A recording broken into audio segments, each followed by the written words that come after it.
मेरा नाम ओम प्रकाश सैनी है और आपको स्क्रीन पे मेरे मोबाइल नंबर दिख रहे होंगे। आप किसी भी प्रकार के नोट्स के लिए मुझे व्हाट्सअप कर सकते हैं। Thank you so much. Hello students, अभी तक हमने एक्सरसाइज 1.1 के क्वेश्चन नंबर 4 तक के सॉल्यूशन देख लिए हैं। आज हम क्वेश्चन नंबर 5 का सॉल्यूशन देखेंगे। क्वेश्चन नंबर 5 का सॉल्यूशन उसी तरीके से होगा जिस तरीके से हमने क्वेश्चन नंबर 4 को सॉल्व किया था। देखो, यहाँ पर क्वेश्चन आपके सामने है, यूक्लिड विभाजन प्रमेयिका का प्रयोग करके दर्शाइए कि किसी धनात्मक पूर्णांक का घन 9m 9m+1 या 9m+8 के रूप का होता है।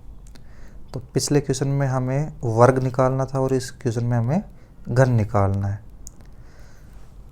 अब यहाँ पर हमें किस फॉर्म में निकालना है? हमें निकालना है 9m+1 या 9m+8। अभी तक हम करते क्या थे कि यहाँ पर जो भी डिजिट लिखा हुआ है, जैसे यहाँ पर 9 लिखा हुआ है तो हम b को 9 के इक्वल रख लेते थे, या 6 लिखा हुआ तो b को 6 के इक्वल लिख लेते थे। लेकिन इस क्वेश्चन में अगर हम ऐसा करेंगे तो हमारे पास जो नंबर ऑफ केसेज हैं, जो संभव मान है आर के, वो बहुत ज़्यादा होंगे और हमें बहुत लंबी कैलकुलेशंस करनी पड़ सकती है आगे। तो इससे बचने के लिए हमारे पास एक तरीका ये है कि जो 9 है वो 3 होगा उसके क्यूब में भी आता है।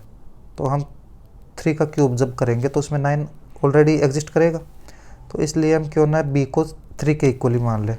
तो हम यहाँ पर b = 3 मान लेंगे। क्लियर है? b को कितना लेना है इस पर? 3। तो a = क्या हो जाएगा? 3q + r। नॉर्मली क्या होता है? a = bq + r। तो b की जगह हम कितना मान रहे हैं? 3 मान रहे हैं, तो a = क्या हो जाएगा? 3q + r। अब अगर r की बात करें तो r हमेशा b से क्या होता है? छोटा होता है। तो r 3 से क्या होगा?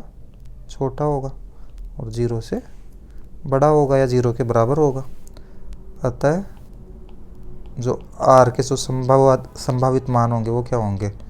वो या तो आपका 0 होगा, या आपका 1 होगा, या आपका 2 होगा, क्योंकि 3 से हमें छोटा रखना है। तो अब हम देखें हैं कि यदि r 0 के इक्वल होगा, यदि r बराबर 0 हो तो a = क्या होगा? 3q + 0। यदि r बराबर 1 हो तो a = क्या होगा? 3q + 1। और यदि r = 2 हो तो a = क्या होगा? 3q + 2। लेकिन हमें यहाँ पर धनात्मक पूर्णांक का क्या निकालना था? घन। तो हम घन निकालने के लिए एक एक केस लेकर आगे बढ़ते हैं। तो जब r बराबर 0 होगा तो एक का घन लेंगे, तो एक का घन कितना हो जाएगा? 3q का घन, मतलब 3q क्यूब, जो कि कितना होगा? 27q cube. अब हमें किस फॉर्म में निकालना था? 9m के फॉर्म में। तो इसमें से अगर हम 9 कॉमन ले लें, तो 9 अगर कॉमन लेंगे तो देखो क्या होगा कि यहाँ से कितना बच जाएगा? 3q का क्यूब। अब ये देखो कि हमने अभी थोड़ी देर हमने पिछले वीडियो में डिस्कस किया था कि जो एक पूर्णांक होगा उसका चाहे वर्ग करो या फिर हम घन करें और उसको किसी पूर्णांक से गुणा करें तो जो फाइनल रिजल्ट मिलता है वो एक पूर्णांक होता है। तो 3q क्यूब भी क्या होगा? एक पूर्णांक होगा। तो उसको हम एक नया पूर्णांक मान लें। यदि 3q क्यूब बराबर m मान लें तो a क्यूब बराबर 9m। ये हमने फर्स्ट केस देख लिया। अब हम सेकंड केस पर बढ़ते हैं। यदि r बराबर 1 हो तो a क्यूब बराबर, तो r इक्वल टू 1 पर a कितना था, 3 क्यूब प्लस 1। तो इस बार किसका क्यूब लेना पड़ेगा हमें, 3 क्यूब प्लस 1 का होल क्यूब। अब हमें यहाँ पर जो आइडेंटिटी यूज़ करनी है वो क्या होती है, a प्लस बी का whole cube equal to a cube plus 3a square b plus 3ab square plus b का क्यूब। तो इसको अगर हम यूज़ करें यहाँ पर तो 3 क्यूब का क्यूब प्लस 3 क्यूब का स्क्वायर इंटू 1 प्लस 3 क्यूब 1 का स्क्वायर प्लस 1 का क्यूब।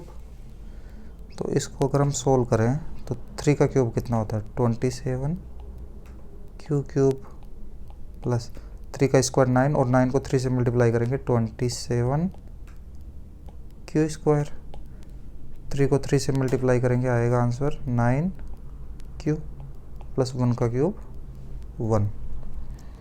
अगर हम यहाँ से 9 कॉमन लें तो यहाँ से बचेगा 3 क्यूब और यहाँ बचेगा 3 क्यू स्क्वायर और यहाँ पर बचेगा सिर्फ क्यू प्लस में 1 एक्स्ट्रा। तो यहाँ पर देखो ये पूर्णांकों के बीच में जितने भी ऑपरेशन है, चाहे वो एडिशन हो या फिर उसका क्यूब हो, सभी मिलकर क्या बनेंगे, लास्ट में एक पूर्णांक ही बनेंगे। तो इस पूरे जो ब्रैकेट में जो कुछ लिखा हो उसको हम एक नए पूर्णांक से रिप्लेस कर देंगे जिसको हम क्या मानेंगे, m। तो यदि 3q cube plus 3q square plus q बराबर m मान ले तो a क्यूब इक्वल टू क्या हो जाएगा, 9m प्लस 1। तो ये अब तक हमने दो फॉर्म प्राप्त कर लिए। पहला फॉर्म था हमारा a क्यूब बराबर 9m और दूसरा फॉर्म आ गया हमारे पास a क्यूब बराबर 9m प्लस 1। तो हमने दो फॉर्म प्राप्त कर लिए, 9m और 9m प्लस 1। आखिरी फॉर्म हम प्राप्त करने के लिए तीसरा केस लेंगे, यदि r बराबर 2 हो तो जो a क्यूब होगा वो क्या होगा, r बराबर 2 पर a बराबर क्या था, 3q प्लस 2।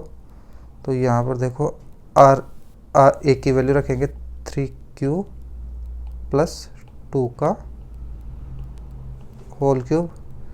तो इसको अगर ओपन करें इस प्रॉपर्टी के अकॉर्डिंग कि a प्लस बी का होल क्यूब क्या होता है, a cube plus 3a square B plus 3ab square plus b cube. तो उस हिसाब से ये क्या होगा, 3q cube plus 3q square into 2 plus 3q 2 का स्क्वायर एंड 2 का होल क्यूब।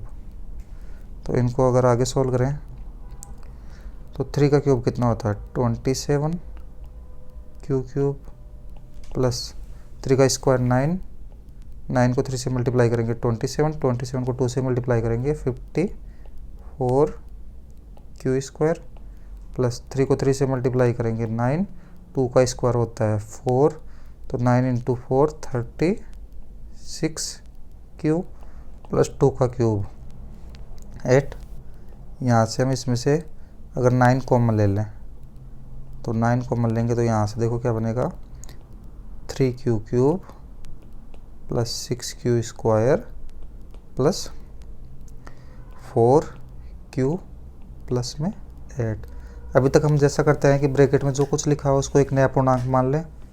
तो यदि 3q cube plus 6q square plus 4q बराबर m मान लें तो a क्यूब इक्वल टू क्या हो जाएगा 9m प्लस 8। तो हमें तीसरी फॉर्म में मिल गई 9m प्लस 8। उससे पहले हमें क्या मिल गया था, उससे पहले हमें 9m प्लस 1 मिल गया था और उससे पहले हमें 9m मिल गया था। तीनों फॉर्म मिल गई। तो हम फाइनल आंसर क्या लिख देंगे, अतः धनात्मक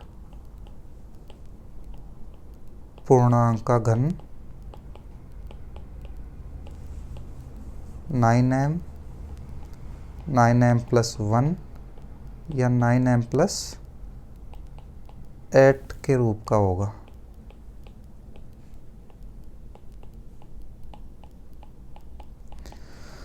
उम्मीद है आप लोगों को समझ में आया होगा। अभी हम 1.1 के सभी क्वेश्चंस का सॉल्यूशन देख चुके हैं। नेक्स्ट वीडियो में हम मिलेंगे नेक्स्ट टॉपिक के साथ।